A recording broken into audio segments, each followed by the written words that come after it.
The reason you're not reconnecting is not because you don't know enough. It's because your body has been left out of the conversation. You've been carrying everyone's world on your back. On the outside, you look steady, but inside, everything's gone a little black and white. What if the missing piece isn't another something to learn, but something to feel? This video will help you turn knowing into living so that desire can come back online without having to add another thing to your to-do list. So here's the thing with information. We can often say, oh, I already know that, which instantly blocks you from any new information coming in. And also without allowing your body to come on board. So the cost of saying, oh, I already knew that, without the I feel or the full body knowing looks like emotional numbness, exhausted intimacy, or guilt for feeling like you're still not getting it right.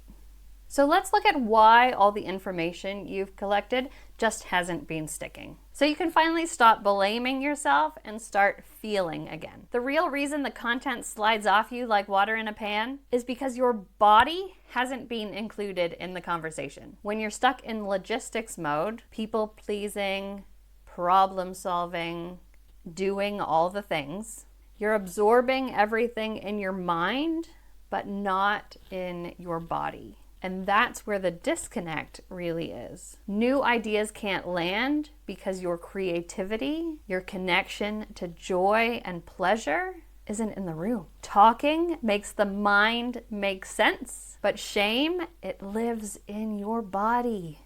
And without sensation, without movement, without expression, that shame stays stuck.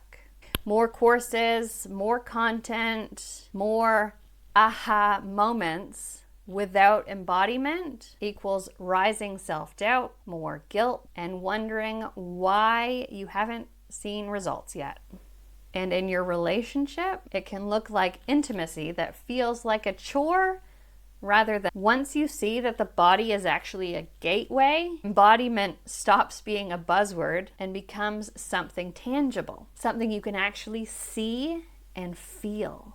Now, don't get me wrong, embodiment was something it took me a little while to understand, but now that I've ingrained it into my life, it has shifted so much. So embodiment isn't just a vibe or a buzzword, like I said before. It's actually observable choices that your body makes in real time. It looks like taking 10 seconds to exhale deeply before answering a question. So you respond from your body rather than an instant yes like you might have otherwise done.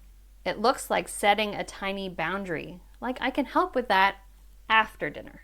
It looks like a little 15-second booty shake, tears in the shower, or my favorite method, which is throwing paint at a surface. Tiny but intentional acts, including your body. Without them, life stays grayscale and resentment quietly builds. Talking still matters a lot, as does learning. But until you connect to your body, it's sometimes hard to know what words to use. When you add the body and creative expression, you can let movement and creativity say what words can't. That's the bridge that you've been missing. Creativity isn't decoration.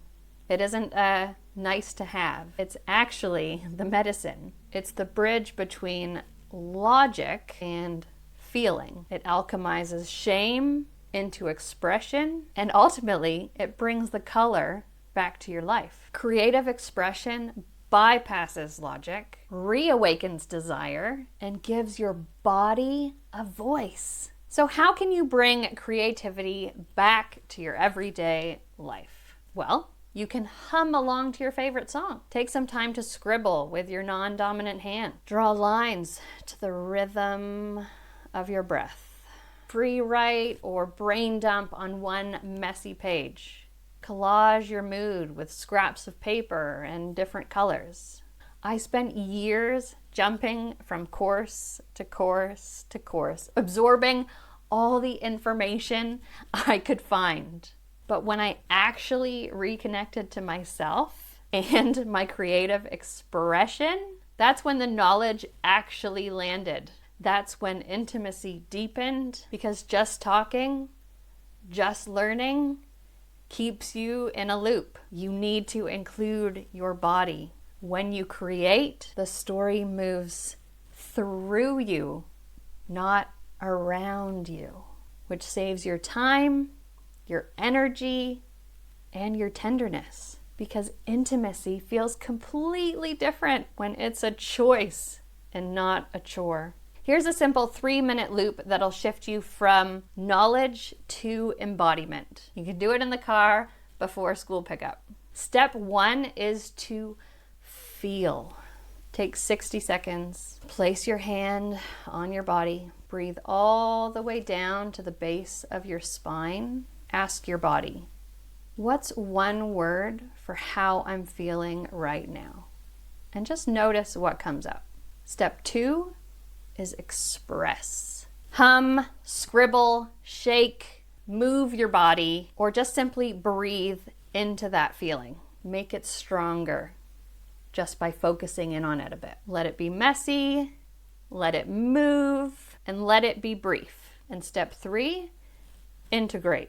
Take one small aligned action. Is it a micro boundary that you need to set? Is it a kind word to yourself? Is it a touch you desire? Or is it a plan you need to put in place to protect your energy? Do this once a day for a week and watch your body as you begin to trust your word again. So here's the choice that you get to make now. You could spend 3 minutes a day slowly returning to your full color self, or 3 more hours scrolling, feeling worse about yourself, and collecting more shoulds.